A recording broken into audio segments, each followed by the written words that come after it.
पहले हमने दुकानें बनाई हैं, उसमें इतना पैसा लगाया है, हमारी 50 साल की यहाँ पे गुडविल है, वो सब ज़ीरो हो जाएगी। हमारी छोटी दुकानों की जगह वो यहाँ पे 3-4 मंजिलों की पार्किंग बना के एक ऊपर 6-7 मंजिलों का मॉल बनाना चाहते हैं। लेकिन इन लोगों ने क्या किया, कोमेक्स बिल्डर्स को 180 करोड़ रुपए में बेच दिया है। इल्लीगल तरीके से सुबह 7 बजे हमारी दुकानों पे सील कर दिया जाता है।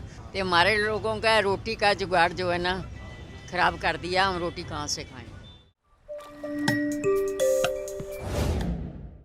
नमस्कार, मैं अभिषेक प्रताप सिंह, आप देख रहे हैं बोले दिल्ली। आज हम मौजूद हैं दिल्ली के, विकसित दिल्ली कह सकते हैं आप, राजधानी दिल्ली कह सकते हैं।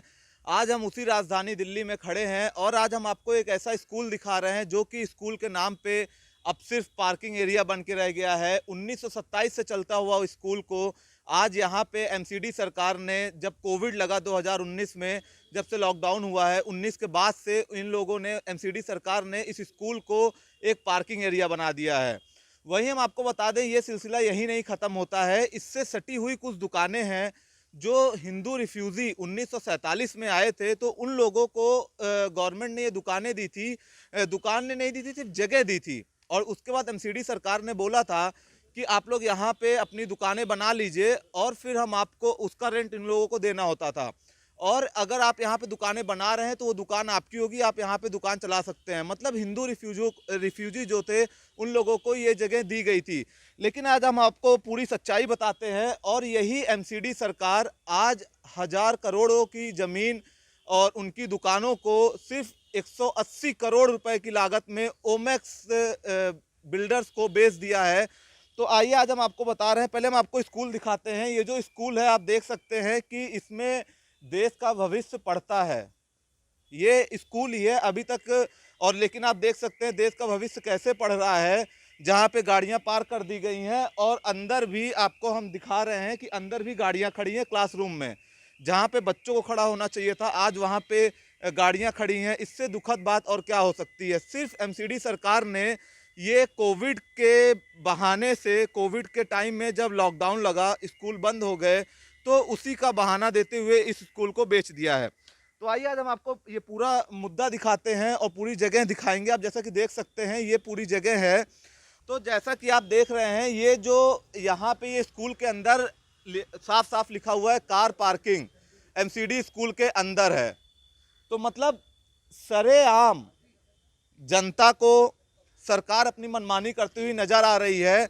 स्कूल के अंदर ही लिखा हुआ है एमसीडी पार्किंग, स्कूल के अंदर, मतलब स्कूल के अंदर एमसीडी की पार्किंग चल रही है। और हम आपको अब ये मुद्दा एकदम साफ साफ दिखाते हैं। जैसा कि आप ये देख पा रहे हैं, ये जो दीवार है ये स्कूल की है और इसी से सटी हुई दीवार इन दुकानदारों की है। हम आपको बता दें, यही वो दुकानें हैं जो हिंदू रिफ्यूजियों को दी गई थी दुकान चलाने के लिए। और ये यहाँ के जो दुकानदार हैं वो लोग एमसीडी सरकार को बाकायदा रेंट भी पे कर रहे हैं, कंटिन्यूसली पे कर रहे हैं, और जिसके तहत इनको दुकान चलाने की परमिशन दी गई थी। लेकिन आज इन 48 परिवारों के साथ सरासर एमसीडी सरकार सिर्फ कुछ चंद पैसों के लिए इनका रोजगार छीन लिया। इनके बच्चों के ऊपर से एक तरीके से आप कह सकते हैं कि वो सारी सुविधाएं छीन ली जो एक जीवन चलाने के लिए बहुत आवश्यक होती है।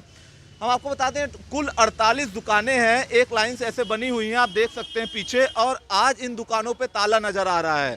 एमसीडी सरकार की बदौलत इन दुकानों पे ताला नज़र आ रहा है। और जो कि ये 48 दुकान, ये जो पूरी दुकान है, जो पूरा एरिया है, इसकी कीमत कुछ लगभग 1000 करोड़ के आसपास जाती है।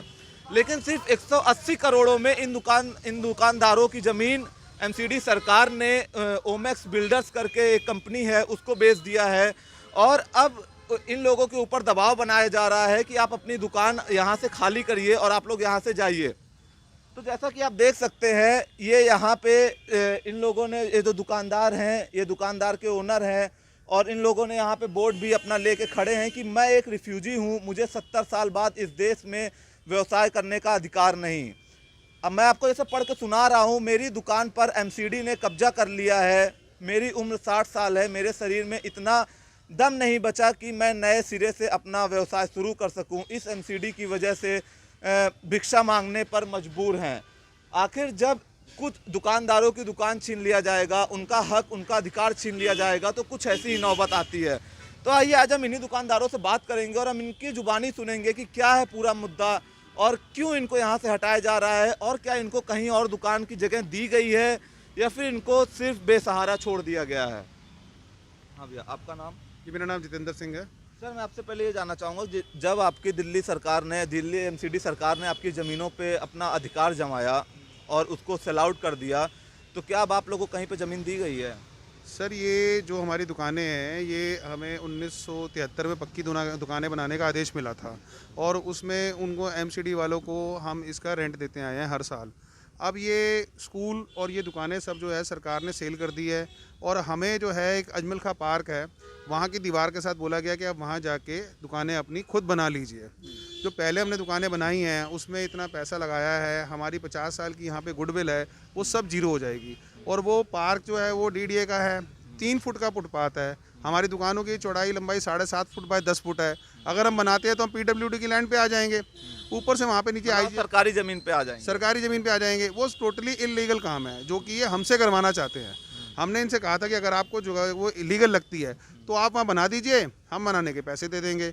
वहाँ बन ही नहीं सकता क्योंकि उसके नीचे BCSC की 11,000 वोल्ट की तारें जा रही हैं और IGL की गैस की पाइपलाइन जा रही है। वो रोड जैसे ही 10 फुट की दुकान सड़क पे आएगी, वो रोड इतना छोटा हो जाएगा कि वहाँ से आना जाना निकलना ही मुश्किल हो जाएगा। तो ये सारा इलीगल काम हमें क्यों कह रही है सरकार करने के लिए, जबकि हम लीगल यहाँ बैठे हुए हैं और पिछले 50 साल से बैठे हुए हैं और जगह को इतना संभाल के रखा है, साफ़ सुथरी जगह है, एकदम नीट एंड क्लीन जगह है। पहले तो पीछे स्कूल तोड़ दिया, आसपास के गरीब बच्चों का भविष्य ख़राब किया, फिर हमारी दुकानें तोड़ रहे हैं सिर्फ और सिर्फ पैसों के लिए। तो आप बता सकते हैं कि ये दुकानें 180 करोड़ में जो बेची गई हैं, क्या ये सरकार के परमिशन से बेची गई है या एमसीडी सरकार अपनी मनमानी के तहत इसको सिर्फ बेच दिया है? देखिए, इस बारे में इन्होंने अपनी बिड खोली थी पूरे स्कूल की लैंड की 4115 वर्ग मीटर की, जिसमें हमारी दुकानें नहीं आती। इन्होंने सिर्फ वो ज़मीन सेल करने के लिए सरकार से परमिशन मांगी थी। अब वो परमिशन इनको कैसे मिली हमें नहीं पता। और इन्होंने जब वो सेल कर दी उसके बाद जब ओमेक्स कंपनी ने देखा कि ये बाहर जो दुकानें बनी हुई हैं, यहाँ बड़े शोरूम बन सकते हैं, यहाँ पे कमर्शियल एक्टिविटी हो सकती है, तो उसने फिर एमसीडी को बोला कि मुझे ये भी जगह खाली करा के दो। हमारी छोटी दुकानों की जगह वो यहाँ पे 3-4 मंजिलों की पार्किंग बना के एक ऊपर 6-7 मंजिलों का मॉल बनाना चाहते हैं, जिसमें करोड़ों की दुकानें सेल करना चाहते हैं। ये हमें एमसीडी के अफसरों ने खुद बात बताई है। तो चाचा, हम आपसे भी बात करेंगे कि जिस हिसाब से आप लोगों के सर से आपका छत छीन लिया गया, दुकानें छीन ली गई, आपका रोजगार छीन लिया गया, तो कुछ बिल्डर्स के कहने पे, कुछ पैसे वालों के कहने पे क्या एमसीडी सरकार काम कर रही है? बिल्कुल कर रही है जी। हम यहाँ पे 50 साल से बैठे हुए हैं। वैसे तो हम 1947 में आए थे यहाँ, हमारे फादर, और उन्होंने यहाँ पे कच्चे खोखे लगाए और उसके बाद 1973 के अंदर एमसीडी ने कहा कि आप ये खोखे जो हैं इकट्ठे करके एक मार्केट बना के यहाँ बैठ जाइए। तो 1973 के अंदर पूरी मार्केट को इन्होंने बनवाया और पूरी मार्केट बन के तैयार हुई। इन्होंने सिर्फ हमारे को ज़मीन दी 7.5 बाई 10 फुट। उसके बाद अपने आप ही हमने पैसा लगा के इसको बनाया, खड़ा किया और बिजनेस चलाया। आज हम 50 साल से बिजनेस कर रहे हैं। छोटी छोटी दुकानें हैं यहाँ पे, कोई पकोड़े बेचते हैं, कोई स्कूटर का काम करते हैं, कोई बिल्डिंग मटेरियल का काम करते हैं, कोई बुक्स वाले हैं, बहुत सारे दुकानदार हैं, 45 दुकानें हैं, सब अलग अलग काम करते हैं। लेकिन इन लोगों ने क्या किया, कोमेक्स बिल्डर्स को 180 करोड़ रुपए में बेच दिया है। ये ज़मीन 4115 मीटर वर्ग मीटर है। आप सोचिए 1000 करोड़ की ज़मीन, जो एक बदनाम बिल्डर है हिंदुस्तान के अंदर, उसके खिलाफ पंजाब में हर जगह उसके खिलाफ कंप्लेंट है। ये एमसीडी वालों ने पता नहीं क्यों उसको ये जगह फ्री में ही समझो, फ्री के भाव में दे दी। उनका क्या लालच है एमसीडी का, हमें खुद समझ नहीं आती। इन लोगों ने हमारे को ज़मीन पे बिठा दिया है, पक्की दुकानों से निकाल के हमें भीख मांगने के लिए मजबूर कर दिया, हमारे बिजनेस बंद कर दिए। 4 जनवरी से लेके आज तक पूरी दुकानें बंद है, बिल्कुल ना खोलने का काम लेते हैं। कोर्ट में हमारा केस चल रहा था, जबकि हमारी सुनवाई 24 फरवरी को होनी है, लेकिन इन लोगों ने कोर्ट का भी वो नहीं किया कि ये जो है इस पर सील ना लगाई जाए, और इन लोगों ने सील लगा दी 4 जनवरी को और तब से हम बाहर बैठे हैं। लेकिन इनको, हम लोगों, गरीब लोगों को देखना चाहिए। छोटे छोटे दुकानदार हैं, ये कहाँ जाएंगे, कैसे रोटी कमाएंगे, कैसे खाएंगे। 45 परिवार हैं, उसके साथ लेबर भी है। अगर एक दुकान में 2 लेबर है तो हज़ारों के हिसाब से लेबर हो जाती है। सब लोग भीख मांगने के लिए मजबूर कर दिए हैं इन लोगों ने, एक अपनी छोटी सी लालच के लिए कि इन दुकानों को भी हटा दिया जाए, सब कुछ हटा दिया जाए, बिल्डर्स माफिया को दे दिया जाए ज़मीन, भू माफिया को इन्होंने ज़मीन बेच दी है। तो हम और भी लोगों से कुछ बात करेंगे, उनसे भी जानने की कोशिश करेंगे उनका क्या कहना है। चाचा आपकी दुकान यहीं पे है? बिल्कुल मेरी दुकान है, मैं भी एक दुकानदार हूँ। किस चीज़ की दुकान है आपकी? मेरा ये बोर्ड का साइनेज का काम है। मैं आपके माध्यम से एक बहुत छोटी सी बात रखना चाहता हूँ।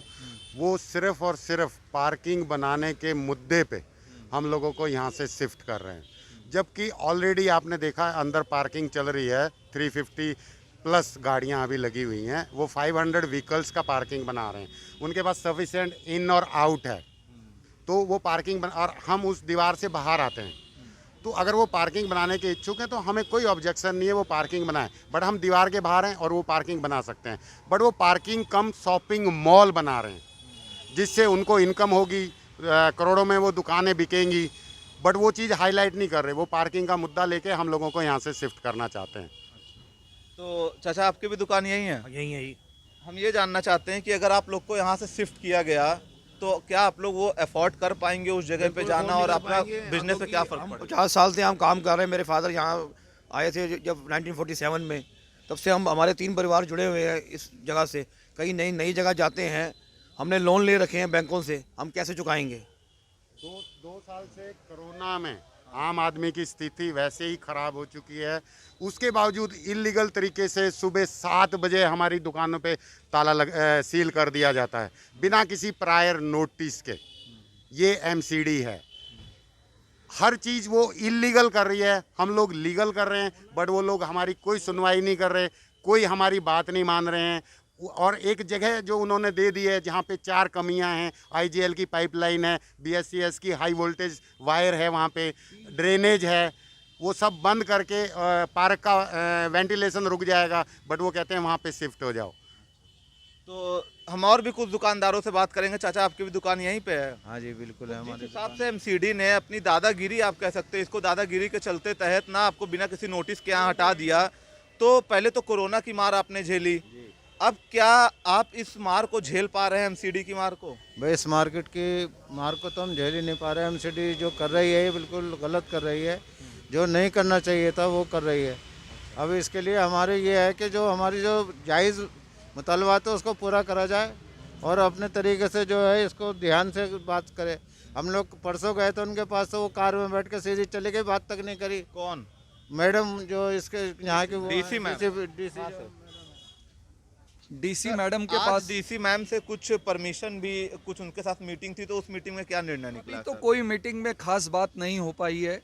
वो तो कह रहे हैं कि खाली करिए ये ज़मीन, हमने बिल्डर्स को दे दी है, आप जल्दी से जल्दी इस जगह को खाली करिए। लेकिन वो सुन ही नहीं रही है हमारी बात को। वो तो कह रहे हैं शिफ्ट हो जाओ, बस यहाँ से जल्दी जितनी हो सकते शिफ्ट हो जाइए। अच्छा, मतलब जल्दी दुकान, क्योंकि एमसीडी चुनाव भी आने वाले हैं, तो उनका ये कहना मतलब आप जल्द से जल्द यहाँ से शिफ्ट हो जाइए, जैसे चुनाव से पहले हम इस जमीन का मोल भाव कर सकें। नहीं, मोल भाव तो वो कर चुके हैं। मोल भाव तो वो कर चुके हैं कि जो बिल्डर को हम ये कब्जा दे सके। तुम्हारी दुकानें साफ करके यहाँ से फटाफट हटा के तुम लोगों को आप यहाँ से चले जाइए, बस हमें कोई मतलब नहीं, तुम्हारी रोजी रोटी से कोई लेना देना नहीं है। अगर कहीं और जगह भी हम जाते हैं तो जीरो से हमें दोबारा से चालू करना पड़ेगा। एक 50 साल का बिजनेस हम जो जमाया है छोड़ के हम दूसरी जगह में जाएंगे तो जीरो से बिजनेस शुरू करना पड़ेगा। वो अगर 10 साल में भी बिजनेस चलता है तो हमारे बीवी बच्चे, जो हमारे परिवार है, लेबर है, वो कैसे पलेगी बताइए आप लोग। हाँ अच्छा, आप कुछ कहना चाह रहे थे? वो सब आनन फानन में एनी हाउ, उनको मतलब नहीं है कैसे करना है। बट आप जल्दी से जल्दी यहाँ से शिफ्ट हो जाइए। उनका एक ही मुद्दा है, वो जगह लीगल है, इलीगल है, वहाँ पे उल्टा कंजंक्शन बढ़ रहा है, उनको उससे कोई मतलब नहीं है। तो जैसा कि आपने अभी यहाँ के दुकानदारों की बात सुनी और हम आपको दिखा रहे हैं, ये पूरा दुकान जो एरिया आपको दिख रहा है, ये एक लाइन से ऐसी 45 दुकानें हैं जिससे 45 परिवारों का घर चलता है। लेकिन वहीं पे सिर्फ 45 परिवार नहीं, जो इनके यहाँ पे काम करते हैं, जो इनके वर्कर हैं वो भी उसी से चलते हैं। आखिर कम से कम समझिए 45 से आप समझ सकते हैं कि कम से कम 100 घरों का कुर्बानी करके एमसीडी सरकार ने ये ज़मीन जो है ये ओमेक्स बिल्डर्स को बेच दिया है, जो कि मनमानी करके, और करोड़ों की ज़मीन सिर्फ 180 करोड़ हजार करोड़ों की ज़मीन सिर्फ 180 करोड़ में एमसीडी सरकार ने ओमेक्स बिल्डर को बेच दिया है। जैसे कि आप देख सकते हैं यहाँ पे माता जी भी बैठी हुई हैं, हम इनसे भी बात करेंगे, इनसे भी जानने की कोशिश करेंगे इनका क्या कहना है। हाँ माता जी, क्या नाम है आपका? तेजिंदर कौर। आपकी दुकान यहीं पे है? अच्छा, इस दुकान के बाहर आप बैठी हैं? हाँ, तो क्या वजह है जिसकी वजह से आप बाहर बैठी हैं? ये दुकान सारी सील कर गए हैं, तो हमारे लोगों का रोटी का जुगाड़ जो है ना खराब कर दिया। हम रोटी कहाँ से खाएंगे? तो माता जी, आपकी बहुत उम्र है, आप फिर भी इस उम्र में यहाँ पे बैठी हैं, तो आपके बच्चे हैं? हाँ है ना। तो वो सभी कहाँ हैं अभी? वो हैं तो हैं, पर इस टाइम लड़के की तबीयत ठीक नहीं है, लड़की भी बीमार है, तो मुझे यहाँ बैठना पड़ा। तो मतलब आपको बैठना पड़ रहा है? हाँ। हाँ, अच्छा, क्या नाम है आपका? मेरा नाम मुरली मनोहर है। तो आप, हाँ, यहाँ पे हम कम से कम बैठे हुए मेरे को 52 साल हो गए। 52 साल से यहीं पर ही बैठा हूँ, और ये हालात हो गए बुढ़ापे में। हम सोचा था कि चलो कोई बुढ़ापे में होता ही है आदमी का कि भाई रिटायर होने के टाइम है या कोई अच्छा सा जीवन व्यतीत करेंगे, उल्टा सड़क पे ला के खड़ा कर दिया। इतने परेशान हैं, हम सही रात सोते नहीं हैं, सही नींद नहीं आते। बच्चे कहते हैं, बच्चे तो अपने अपने नौकरियों पे लगे हुए हैं, हम अपना यहाँ पे कमाई धमाई के लिए जो आते हैं उसके लिए मुहताज हो गए। ये एक तरीके से सिर्फ मनमानी और गुंडा राज कह सकते हैं, कुछ उस प्रकार से एमसीडी सरकार यहाँ पे काम कर रही है। और हम आपको जैसे ये दुकान का एरिया जो दिखा रहे हैं, सिर्फ इतना ही नहीं, और जो आगे का एरिया है हम आपको वहाँ पे ले चलते हैं, फिर हम आपको वहाँ पे दिखा रहे हैं वो एरिया आपने जहाँ से देखा था। और फिर आप ऐसे देखिए, जो बंद दुकानें हैं ये सारी गवाह हैं एमसीडी सरकार की मनमानी की। और हम आपको बता दें, ये जो भगवती मार्केट है, जब ये मार्केट बना तब ये पत्थर रखा गया था, इस पर साफ साफ आप देख सकते हैं लिखा हुआ है भगवती मार्केट की आधारशिला श्री बालराज खन्ना जी के कर कमलों द्वारा 5/7/1973 को रखी गई है।